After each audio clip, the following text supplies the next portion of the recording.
Service in Little Rock has issued a severe thunderstorm warning for Logan County in western Arkansas, southwestern Johnson County in western Arkansas, northwestern Yell County in central Arkansas until 11:45 p.m. At 11:14 p.m., a severe thunderstorm was located near Deming, or 8 miles southeast of Ozark, moving southeast at 45 miles per hour.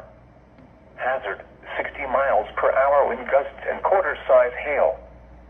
Source, radar indicated. Impact, hail damage to vehicles is expected.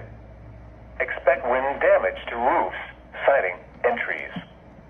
Locations impacted include Clarksville, Boonville, Paris, Limerick, Magazine, Knoxville, Subiaco, Hardman, Scranton, Radcliffe, Blue Mountain, Woodland, Hinkle, Hoyt, Mount Magazine, Echo, Lake Dardanelle, Midway in Logan County, Spadra, Tacalon.